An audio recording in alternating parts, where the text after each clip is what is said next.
নিরপেক্ষ তদন্ত হলে বঙ্গবাজারে আগুনের সঙ্গে ক্ষমতাসীনদের সম্পৃক্ততা বেরিয়ে আসবে, মির্জা ফখরুল ইসলাম আলমগীর। বিএনপির মহাসচিব মির্জা ফখরুল ইসলাম আলমগীর বলেছেন, বঙ্গবাজার মার্কেটে ভয়াবহ অগ্নিকাণ্ডে নিরপেক্ষ তদন্ত ক্ষমতাসীন প্রভাবশালী ব্যক্তিদের সম্পৃক্ততা বেরিয়ে আসবে। শুক্রবার 7 এপ্রিল দুপুরে 12টায় দলীয় লিয়াজু কমিটির সঙ্গে বৈঠক শেষে ব্রিফিংয়ে সাংবাদিকদের এক প্রশ্নের জবাবে তিনি এসব কথা বলেন। বিএনপির মহাসচিব বলেন, প্রকৃত নিরপেক্ষ তদন্ত যদি হয় তাহলে সম্ভাবনা আছে এটা বেরিয়ে আসার যে এটা সম্পূর্ণভাবে আওয়ামী লীগের দ্বারাই করা হয়েছে। বহুদিন ধরে আওয়ামী লীগের কিছু অত্যন্ত প্রভাবশালী লোক বঙ্গবাজারকে দখলের জন্য চেষ্টা করছিল, সেই লক্ষ্যে তারা কাজও করছিল। আমরা যেটা চেয়েছি সেটা একটা নিরপেক্ষ তদন্ত দরকার। অগ্নিকাণ্ডের ঘটনায় একদিন পরে সেখানে বহুতল ভবনের আলোচনা শুরু হয়ে গেছে। এটাকে কিভাবে দেখছেন জানতে চাইলে মির্জা ফখরুল ইসলাম আলমগীর বলেন, ইয়েস, আমি সেই কথাটাই বললাম। আমি তো বলেছি প্রকৃত ও নিরপেক্ষ তদন্ত যদি হয় তাহলে বেরিয়ে আসবে যারা আওয়ামী লীগের প্রভাবশালী তারাই এটার সঙ্গে জড়িত।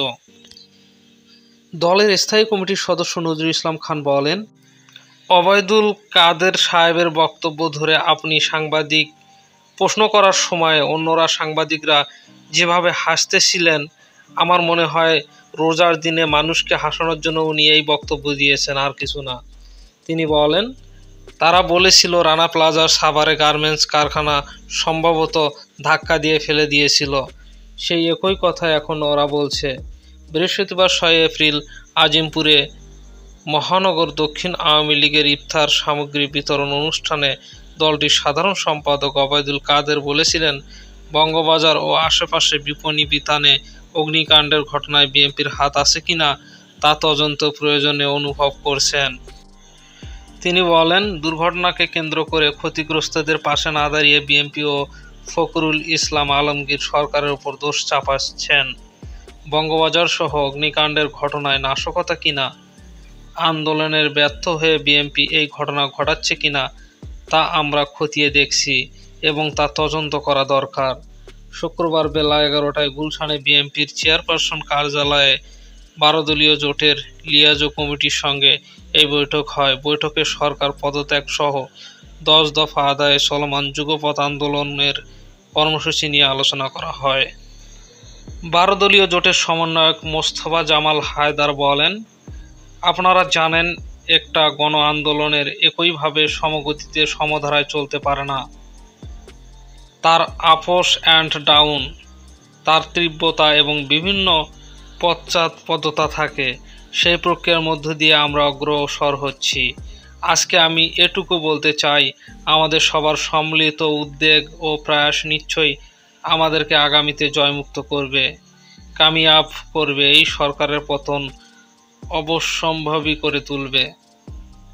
বঙ্গবাজার মার্কেটের ভয়াবহ অগ্নিকাণ্ডের ঘটনা প্রসঙ্গে টেনে তিনি বলেন, বঙ্গবাজারে যে ভয়াবহ অগ্নিকাণ্ড হয়ে গেছে এই সরকারের দায় দায়িত্ব বলতে কিছুই নেই।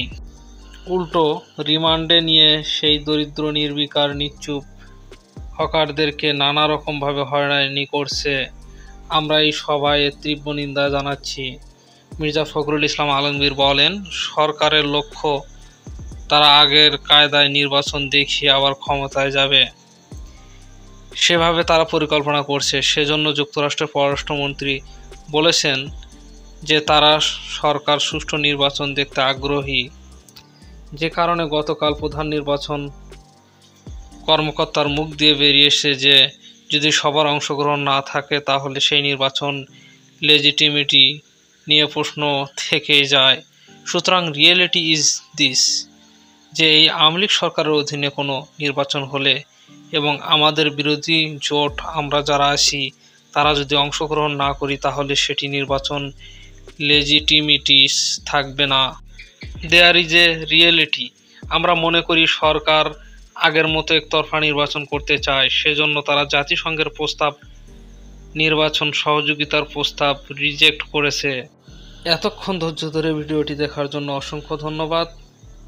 ভিডিওটি লাইক, কমেন্ট ও শেয়ার করুন চ্যানেলটি সাবস্ক্রাইব করে পাশে থাকুন। আসসালামু আলাইকুম।